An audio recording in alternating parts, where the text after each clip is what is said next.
నమస్తే BCN news కి స్వాగతం. నా పేరు నీలిమ. ముందుగా ముఖ్యాంశాలు. కేంద్ర మంత్రి పీయూష్ గోయల్ వ్యాఖ్యలపై ఏపీ మంత్రి బొత్స ఫైర్. విద్యాశాఖ పురోగతిపై తప్పుడు ప్రచారం చేస్తున్నారంటూ వ్యాఖ్య.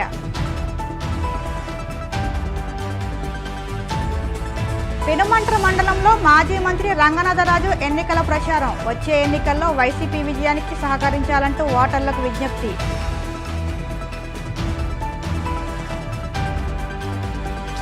టీడీపీ కూటమి అభ్యర్థిగా రాయదుర్గం నుంచి కాలువ శ్రీనివాసులు నామినేషన్. ముందుగా ఆలయాల్లో ప్రత్యేక పూజలు.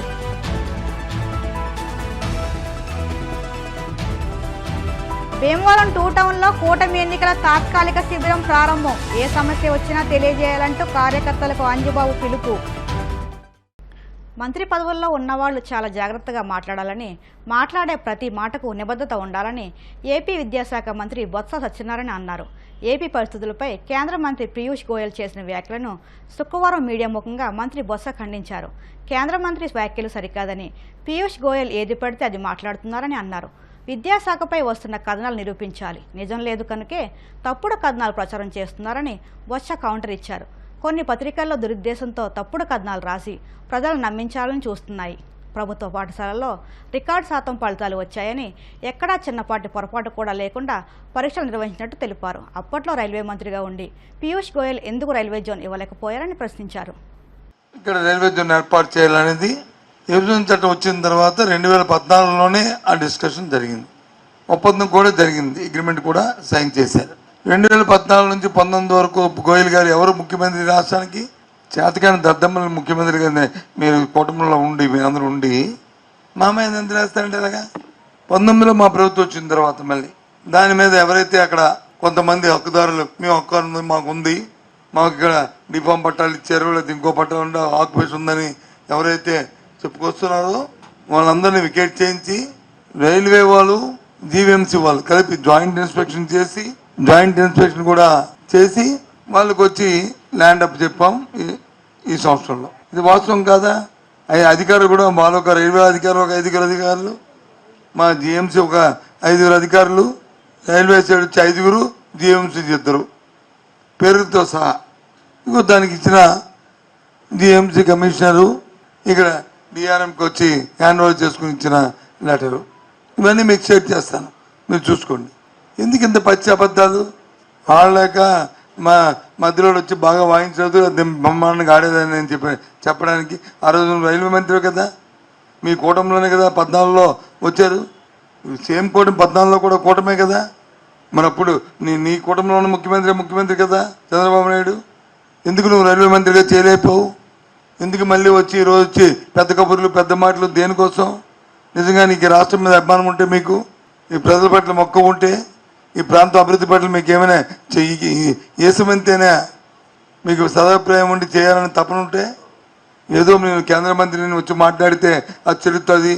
నాకున్న డప్పా కొట్టిన ఆ 2 పత్రికలు ఈనాడు ఆంధ్రజ్యోతి లేకపోతే T5 లేకపోతే ABN ఈనాడు వేస్తారు అనుకుని ఈ డప్పాలు ఎందుకు చెప్పు? మాది మాఫియా ప్రభుత్వం అంట. భారతదేశంలో ఎప్పుడూ జరగనంత స్వతంత్రం వచ్చిన తర్వాత ఎలక్ట్రానిక్ బాండ్స్లో ఎంత అవినీతి జరిగిందో అంతా చూస్తే దేశమంతా చూసింది కదా. చూసింది చెప్పండి, దానికి సమాధానం చెప్పండి. మీరు ముందు 1000 కోట్ల రూపాయలని ఈ ఎలక్షన్ల పేరు ఎలక్ట్రానిక్ బాండ్స్ పేరు వచ్చి పెట్టి వాళ్ళకి లబ్ధులు చేకూర్చి దేశ సంపద వచ్చి డైవర్షన్ చేసి మళ్ళీ పైపెచ్చు పెద్ద మాటలు పెద్ద కబుర్లు. భారతదేశ ప్రజలందరూ కూడా ఇది అమాయకులు అనుకుంటున్నారా మీ ఉద్దేశంలో? మాట్లాడట్లేదు కాబట్టి ఎవరూ ఎందుకులే అని చెప్పి ఊరుకుంటున్నారంటే మీరు ఎక్కువగా మాట్లాడేది సమంజసమేనా? ఇప్పుడు జ్ఞాపకం వచ్చిందా మీకు? దయచేసి ఆ మాటలను తీవ్రంగా ఖండిస్తున్నాం. ఒకసారి మనమేటో చూసుకొని అప్పుడు ఎదుటి వరకు మాట్లాడాలి. మనమేదో పవిత్రవంతులు నీతిమంతులం ఋషిపంగంలో అనుకొని ఎదుటివాడి మీద వచ్చి చెప్పడం కాదు. ఏ రకంగా మరి ప్రభుత్వం ఇవ్వలేదని దేన్ని మీరు పెట్టుకొని చెప్తున్నారు మీరు? ఏంటి మీకున్న అథారిటీ? ఒక మంత్రి మాట్లాడు, నేనేదైనా మంత్రిని, నేనేదైనా మాట్లాడితే పాసింగ్ మార్క్స్ చేయకూడదు. ప్రభుత్వ అంశాల మీద మాట్లాడినప్పుడు ఒక సస్టైనబిలిటీతో ఒక ఎవిడెన్స్తో మాట్లాడాలి. చౌకబారు విమర్శలు చేయకూడదు. అందరిలాగా మనం కాదు, మనం రాజ్యాంగబద్ధంగా ఉన్న వ్యక్తులం. కేంద్ర మంత్రి అయినా రాష్ట్ర మంత్రి అయినా మాట్లాడిన అంశాన్ని ఒక శాంటిటీ ఉండాలి. అంతేగాని నేను మంత్రిని కదా, నేను ఈ 3 డొక్కులు వేస్తాయి లేదా 2 చిత్తకాయలు ప్రింట్ చేస్తారు అనుకుని చేస్తే తప్పది. ఇకపోతే ఈ వాటికి ఇవాళతో అనుకుంటాను కనీసం ఒక 5 సార్లు 6 సార్లు ఏబిఎన్, ఇది ఆంధ్రజ్యోతి, ఈనాడు విద్యాశాఖలో జరిగిన ట్రాన్స్ఫర్స్ మీద వాళ్ళు వచ్చి అవినీతి జరిగిపోయిందని చెప్పి వేశారు. నేను ఇంతకుముందు కూడా చెప్పాను, ఈ రాష్ట్రంలోని ఏ ఒక్క అధ్యాపకుడినైనా ఏ ఒక్క అసోసియేషన్ అయినా వాళ్ళ సంఘాలు అనిపించండి నా మీద వేరే చూపెట్టుకోనండి. రాష్ట్రంలో మరలా వైఎస్ జగన్మోహన్ రెడ్డి పాలనకు బాటలు వేయాలని వైసీపీ ఆచంట ఎమ్మెల్యే అభ్యర్థి మాజీ మంత్రి చెరుకువాడ శ్రీరంగనాథరాజు ఓటర్లను కోరారు. పశ్చిమ గోదావరి జిల్లా పెనుమంట్ర మండలంలోని మాట్టేరు, వెలగలేరు గ్రామాల్లో ఆయన ఎన్నికల ప్రచారం నిర్వహించారు. ముఖ్య అతిథిగా రాష్ట్ర housing corporation chairman Medapati Sharmila Reddy హాజరై ఇంటింటికి తిరుగుతూ వచ్చే ఎన్నికల్లో వైసీపీకి ఓటు వేయాలని అభ్యర్థించారు. గ్రామాల్లో అడుగడుగున ప్రజల రంగనాథరాజుకు హారతిలిచ్చి పూలజల్లు కురిపించారు. ముందుగా ప్రచార కార్యక్రమంలో భాగంగా కేకు కట్ చేసి సంబరాలు జరుపుకున్నారు. అనంతరం సమావేశంలో ఆయన మాట్లాడుతూ జగన్ పాలనలో మంచి జరిగిన ప్రతి ఒక్కరూ తమను గెలిపించాలని కోరారు. జగన్ను మరోసారి ముఖ్యమంత్రిగా ఆశీర్వదించాలని కోరారు. టీడీపీ కూటమి అభ్యర్థిగా అనంతపురం జిల్లా రాయదుర్గంలో కాలవ శ్రీనివాసులు నామినేషన్ దాఖలు చేశారు. టీడీపీ, బీజేపీ, జనసేన నాయకులు, కార్యకర్తలు వేలాది మందితో భారీ రోడ్ షో నిర్వహించారు. రాయదుర్గం నియోజకవర్గ వ్యాప్తంగా వివిధ గ్రామాల నుంచి పెద్ద ఎత్తున పార్టీ శ్రేణులు తరలివచ్చాయి. అంతకు మునుపు కాలువ శ్రీనివాసులు శాంతినగర్లోని బన్నీ మహంకాళి ఆలయంలో ప్రత్యేక పూజలు నిర్వహించుకున్నారు. Shantinagar, Ballari road, Vinayaka circle, bus stand, Lakshmi Bazar మీదుగా తహసీల్దారు కార్యాలయం వరకు సాగింది. అనంతరం నామినేషన్ పత్రాలను అధికారికి అందించారు.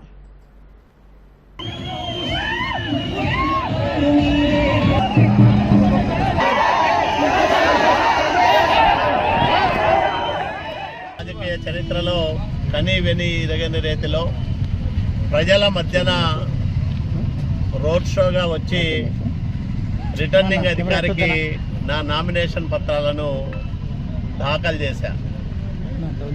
అంటే ప్రజాభిమానం ఎంత బలంగా తెలుగుదేశం పార్టీకి రాయదుర్గంలో నాకు ఉందనే దానికి ఈరోజు నామినేషన్కి వచ్చిన అశేషమైన ప్రజానీకమే ప్రత్యక్ష సాక్ష్యం. ఎర్రటి ఎండను లెక్క చేయకుండా మండే ఎండలో ఉరికే ఉత్సాహంతో రోడ్డు పొడవునా కేరింతలు కొడుతూ జేజేలు పలుకుతూ విజయీభవ అని దీవిస్తూ ముందుకు సాగిన తెలుగుదేశం పార్టీ శ్రేణులైతేనేమి, అట్లాగే జనసేన నాయకులు, ప్రతినిధులైతేనేమి, భారతీయ జనతా పార్టీ నాయకులు, కార్యకర్తలైతేనేమి అందరూ కూడా ఎన్డీఏ కూటమి అభ్యర్థిగా నన్ను బలపరచడం, నాకు తోడుగా నిలబడడానికి, నా గెలుపులో వాళ్ళు తమ వంతు బాధ్యతను నెరవేర్చడానికి ఈరోజు 3 పార్టీల వాళ్ళు కలిసి వచ్చారు, కదిలి వచ్చారు. రాయదుర్గం ఏ అభివృద్ధి చెందిన నియోజకవర్గానికి తీసిపోదు, ఇది కూడా ఒక అభివృద్ధి చెందిన ప్రాంతం అని అందరూ చెప్పుకునే విధంగా రాయదుర్గాన్ని గర్వంగా తీర్చిదిద్దుతా సగర్వంగా తల ఎత్తుకొని 2029లో మళ్ళీ ఓట్లు అడుగుతానని రాయదుర్గం ప్రజానికానికి. టీడీపీ, బీజేపీ, జనసేన పార్టీల ఉమ్మడి ఎన్నికల తాత్కాలిక శిబిరాన్ని భీమవరం 2 టౌన్లోని 32వ వార్డులో జనసేన పార్టీ ఎమ్మెల్యే అభ్యర్థి పులపర్తి రామాంజనేయులు గురువారం ప్రారంభించారు. ఈ సందర్భంగా అంజబాబు మాట్లాడుతూ కూటమిని అధికారంలోకి తీసుకొచ్చేందుకు టీడీపీ, బీజేపీ, జనసేన పార్టీలు కష్టపడి పనిచేయాలని పిలుపునిచ్చారు. కూటమి పార్టీల నాయకులు, కార్యకర్తలు తాత్కాలికంగా ఏర్పాటు చేసిన ఈ శిబిరానికి వచ్చి తమ సమస్యలను తెలియజేయాలని సూచించారు. ప్రచారానికి సంబంధించి విధి విధానాలు, ప్రణాళికలను చర్చించేందుకు ఈ శిబిరాన్ని సద్వినియోగం చేసుకోవాలని సూచించారు. ఎన్నికల శిబిరం ప్రారంభోత్సవంలో జనసేన పార్టీ జిల్లా అధ్యక్షులు కొటుకలపూడి గోవిందరావు, యువ నాయకులు పులపర్తి ప్రశాంత్, పార్టీ పట్టణ అధ్యక్షులు చెనమల్ల చంద్రశేఖర్, ఇందుకూరి సుబ్రహ్మణ్యంరాజు, టీడీపీ రాష్ట్ర నాయకులు మెంటే పార్థసారథి, రాష్ట్ర కార్యదర్శి కోళ్ల నాగేశ్వరరావు, సూర్యనారాయణరాజు, బీజేపీ సురేంద్ర, రామలింగరాజు, తాతరాజు తదితరులు పాల్గొన్నారు. మరి నిన్న నామినేషన్ అత్యంత వైభవంగా జరిగింది. నిన్న నామినేషన్ ఉత్సాహం చూస్తుంటే మన విజయం ఖాయమైపోయిందని తెలుస్తుంది.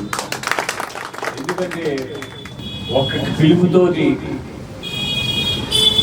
ఎవరికి ఏమి ప్రలోభాలు పెట్టకోకుండా స్వచ్ఛందంగా వచ్చి నిన్న కార్యక్రమాన్ని జయప్రదం చేశారు. నిన్న జయప్రదం చేసిన మీ అందరికీ కూడా పేరు పేరున నా హృదయపూర్వక నమస్కారం తెలియజేస్తున్నాను. ఇంకా మనకి ఈ యొక్క 18 రోజులు ఉంది. ఇంకా ఈ 18 రోజులు కూడా మీరందరూ కూడా చేయవలసింది ఏంటంటే ప్రతి ఇంటికి వెళ్ళి మనకి 2 ఓట్లు ఉంటాయి. ఫస్ట్ ఓటు వేస్తే బీజేపీకి వస్తుంది, సెకండ్ ఓటు వేస్తే జనసేన గ్లాస్ గుర్తుకు వస్తుంది అని చెప్పి మనం తెలియజేయాలి. మీరందరూ కూడా దయచేసి ఈ 10 రోజులు అందరికీ పనులు ఉంటాయి, సొంత పనులు ఉంటాయి. ఆ పనులు కూడా పక్కన పెట్టి మీరు మధ్యాహ్నం పని చేయొద్దు, రెస్ట్ తీసుకొని. కాల్ చాలా ఎక్కువగా ఉంది.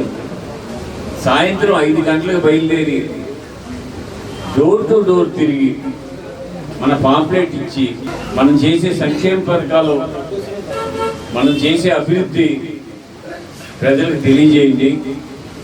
మరి చంద్రబాబు నాయుడు గారు సూపర్ 6 అనే పథకాలు పెట్టి బ్రహ్మాండంగా అభివృద్ధి చేయాలని చెప్పి ఆలోచన చేస్తున్నారు. కళ్యాణ్ గారి ఆధ్వర్యంలో, చంద్రబాబు నాయుడు గారి ఆధ్వర్యంలో మన రాష్ట్రము, మన నియోజకవర్గం బ్రహ్మాండంగా అభివృద్ధి చెందుతుంది. మీరందరూ కూడా కష్టపడి పనిచేసి ఓటింగ్ వేసినట్లయితే మనం అత్యధిక మెజార్టీతో గెలిచే అవకాశం ఉంది. దాంట్లో ఏమాత్రం సందేహం లేదు.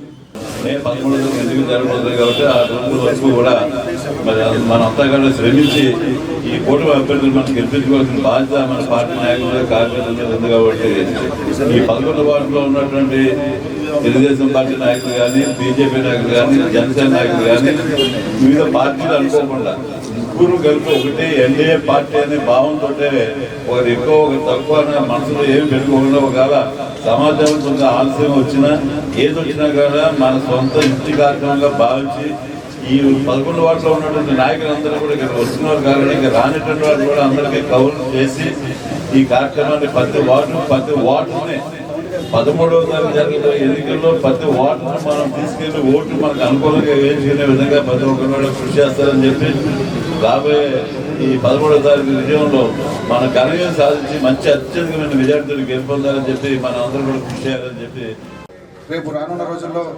మనం సాధించబోయే విజయం ఏ దిశగా వెళ్తుంది, ఎంత మెజార్టీ సాధించబోతాం అనేది ఒక చిన్న ఉదాహరణ చెప్పుకోవచ్చు. మనం ఈ క్రమంలో మనం పూర్తి స్థాయిలో ప్రతి డోర్ టు డోరు, ప్రతి వార్డును కూడా టచ్ చేసే విధంగా మన నాయకులు మరి మనకి దిశానిర్దేశం చేయడానికి ఆల్రెడీ పెద్దలందరూ కూడా మన సూర్యనారాయణ గారు కానివ్వండి, మన సారథి గారు, నాగేశ్వరరావు గారు మరి 3 భాగాలుగా విభజించి ప్రతి చోట కూడా మరి పెద్దల్ని ఇన్ఛార్జ్. ఇప్పుడు కాసేపు ప్రకటనలు.